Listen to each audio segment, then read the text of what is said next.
Have you ever asked yourself what would happen if, for once, you stopped chasing approval, validation, and love from others and simply chose yourself? Not out of selfishness, but from a place of deep self-respect and awareness. Carl Jung, the father of analytical psychology, believed that true healing and fulfillment begin the moment we stop betraying ourselves to fit into someone else's story. This video explores what truly happens when you choose yourself above all else spiritually, emotionally, and psychologically. And what you'll discover isn't just peace, it's power. So let's go. From the moment we are born, we are taught oft and subtly, sometimes directly, that love must be earned. As children, we begin to realize that certain behaviors get us affection, praise, and acceptance, while others bring disappointment, rejection, or punishment. And so, slowly, we begin to shape ourselves in response to the expectations of the world around us. We learn to smile when we're sad, to stay silent when we want to speak, and to say yes when everything in us wants to scream no.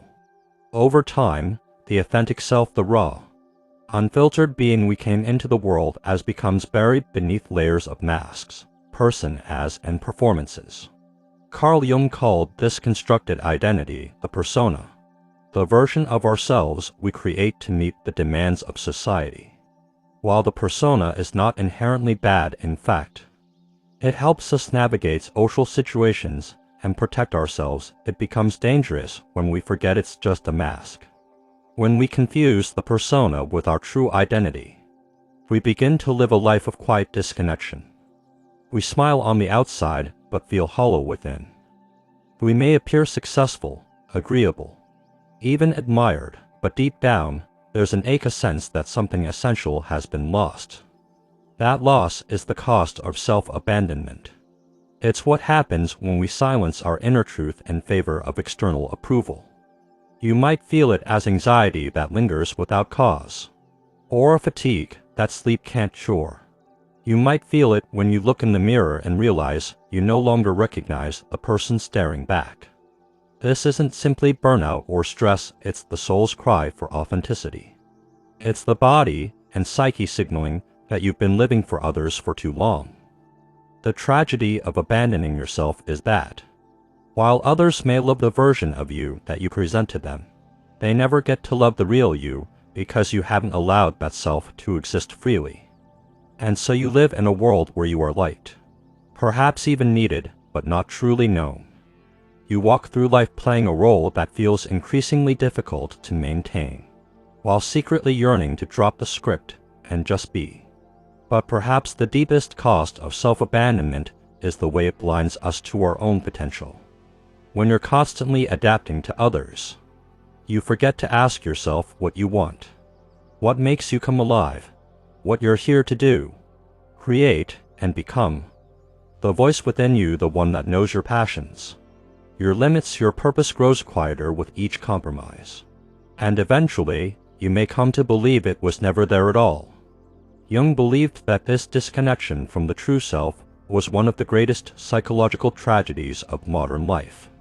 He saw that many people suffer not from mental illness, but from a soul that has been neglected, a life lived too far from the core of who they are.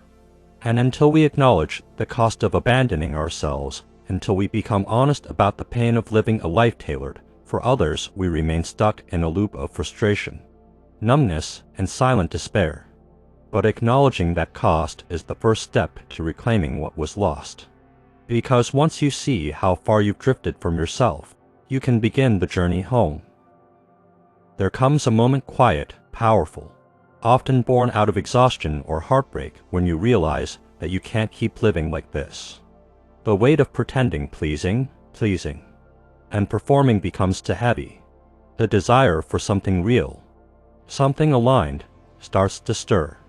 And in that moment, you begin to ask a question you may have never dared to ask before. What would my life look like if I chose myself? Choosing yourself isn't loud or dramatic. It doesn't always mean quitting your job, ending relationships, or moving across the world. Often, it starts in the smallest of ways.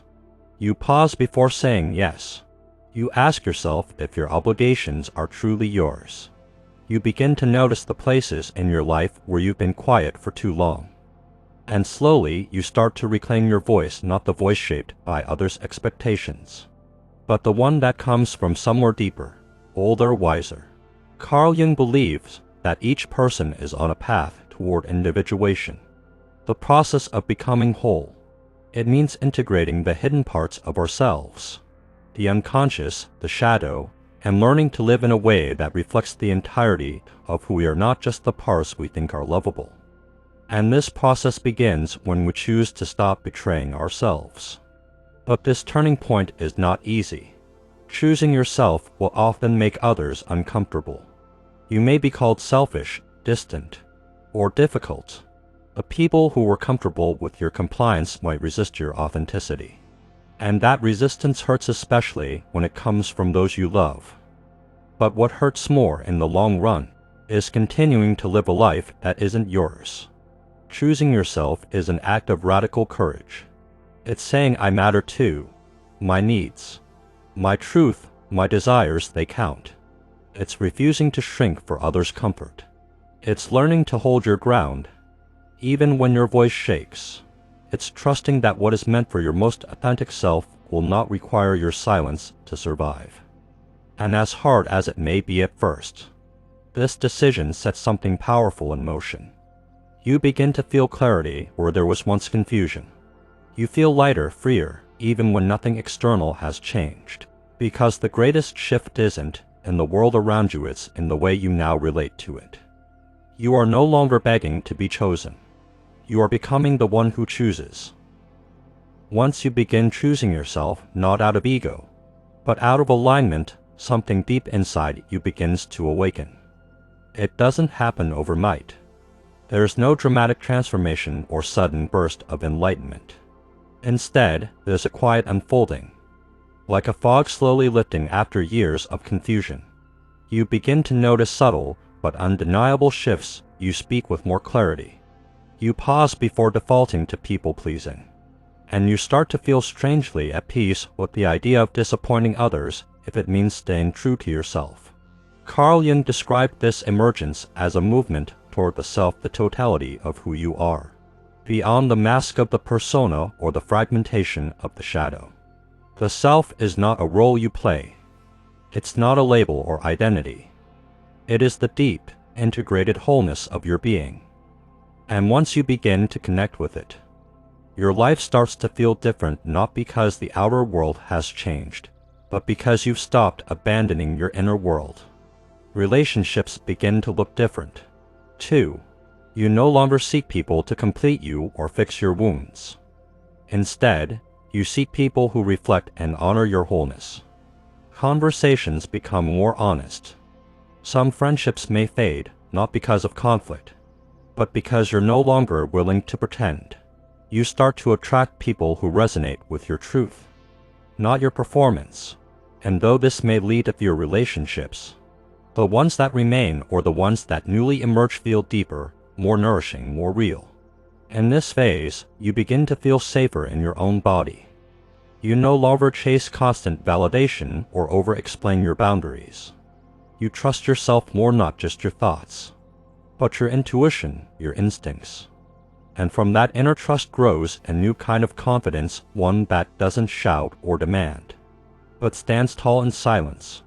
You start to say no without guilt, and yes without fear. You make decisions that reflect your own rhythm, not the urgency of others' timelines. This is not to say that everything becomes easy. In fact, when the true self begins to emerge, it often brings with it waves of grief. You may grieve the years you spent silencing yourself. You may grieve the friendships or opportunities you lost while trying to be who others wanted you to be. But within that grief is freedom, because you're no longer clinging to a false version of life. You're meeting reality on its own terms with honesty, with courage, and most importantly, with presence. And it's in this presence that joy returns, not the fleeting kind, but the quiet, enduring kind. Joy that isn't dependent on achievements or admiration. Joy that comes from alignment, from knowing that the life you're living is finally yours. And in that space, you begin to feel a sense of peace you may not have known was possible. Not because you figured everything out, but because you finally come home to yourself. There is a moment in the journey of choosing yourself when silence returns, not the kind that feels peaceful, but the kind that feels unsettling. You've let go of roles that no longer served you. You've distanced yourself from people who no longer recognize the person you're becoming. And in the quiet that follows, you come face to face with something you've spent most of your life avoiding yourself. Carl Jung called this confrontation the encounter with the shadow. The shadow isn't evil. It's not your flaws or sins. It's the part of you that has been pushed into the unconscious, your suppressed fears, unacknowledged desires, forgotten dreams, and the pain you've learned to numb. These aren't things we hide because they are wrong. We hide them because, somewhere along the line, we were told they were unacceptable, and so we tuck them away to survive. But what is hid and never disappears? It waits, and eventually it asks to be seen. Choosing yourself means turning toward the shadow rather than running from it, and means sitting with the uncomfortable truths of who you are without judgment, without escape. You might discover anger you never allowed yourself to express, grief you never gave yourself time to feel, shame that quietly colored your every decision. In the stillness of solitude, these parts begin to surface, and it can feel overwhelming. But this isn't a breakdown, it's a breakthrough. The shadow holds the keys to your wholeness, because within it are not only your wounds, but also your gifts. The sensitivity you were mocked for as a child might be the root of your empathy. The intensity you were told was too much might be the source of your passion. The dreams you abandoned and for safety might still be alive, waiting to be reclaimed. But none of these gifts can be integrated until they are alleged. And that requires courage, the kind of courage that can only come from within. Facing the shadow is lonely work. No one can do it for you, and the world rarely celebrates it. There are no trophies for inner transformation. No applause for finally feeling what you've spent years avoiding. But slowly, as you begin to accept your shadow, something shifts. You stop fighting yourself. You begin to feel compassion, not just for your light, but for your darkness too. You stop needing to be perfect. You stop becoming real. This is where healing truly begins. Not with fixing, but with seeing. Not with striving, but with surrender. You understand that you are not broken, you are layered. You are complex, and your humanity is not a flaw to hide, but a truth to honor. From this place of deep honesty, your foundation becomes stronger. You're no longer building your life on borrowed expectations. You're creating it from the ground up with truth, with clarity, with love. There comes a moment in your inner journey when everything feels different. Not because the world has changed, but because you have. After facing the shadow, after reclaiming your truth, after choosing yourself again and again, something within you solidifies. A quiet strength replaces the old need for approval. The noise of the outside world, the pressure to conform, the pull to be liked still exists, but it no longer governs you. You've become something rare. You've become the authority in your own life. Carl Jung believed that individuation, the process of becoming whole, leads to the emergence of the true self as the inner guide. This self is not bound by ego or fear. It doesn't demand perfection or validation. It is rooted, timeless, and wise. And when you live from this place, decisions feel clearer. You stop asking, "What do they want from me?" and start asking, "What is true for me?" Your compass is no longer external. It lives in your body, your intuition, your quiet knowing. You begin to realize that freedom isn't about doing whatever you want whenever you want. True freedom is the ability to choose your life consciously, your thoughts, your relationships, your priorities. You stop chasing things out of scarcity. You stop settling for less than you deserve. You start creating space for what nourishes you. even if it's unfamiliar, even if it's slow. And in that space, life begins to align. Relationships change at this stage. 2. Not because you force them to, but because you've changed the way you relate to yourself. You no longer tolerate manipulation disguised as love. You no longer trade your boundaries for belonging. You show up as you are and you expect others to do the same. The connections you build now are not based on need or performance, but on mutual respect and truth. Some people may fall away. That's natural. You're no longer orbiting their world, you're standing in your own. Being the authority in your life doesn't mean never doubt, or that you always feel certain. It means you know how to return to yourself when the world becomes noisy. You trust your process, even when it's messy. You understand that growth isn't linear. And you know that being misunderstood is not a crisis, it's simply the price of authenticity. Eventually, you realize you're no longer chasing happiness. You're living with depth. You're no longer trying to prove your worth. You're embodying it. The person you become doesn't just survive, they create. They love, they lead, and they do so not for applause, but because it is the natural expression of a life aligned with truth. This is the power of choosing yourself. It doesn't just change your inner world, it transforms your entire experience of life. You stop being a character in someone else's story. You start writing your own, and in doing so, you become a mirror for others to do the same. So, if you've made it this far, maybe a part of you is ready. Ready to stop living on autopilot. Ready to stop being everything for everyone except yourself. Maybe you're not just watching this video. Maybe you're hearing your own soul calling you back home.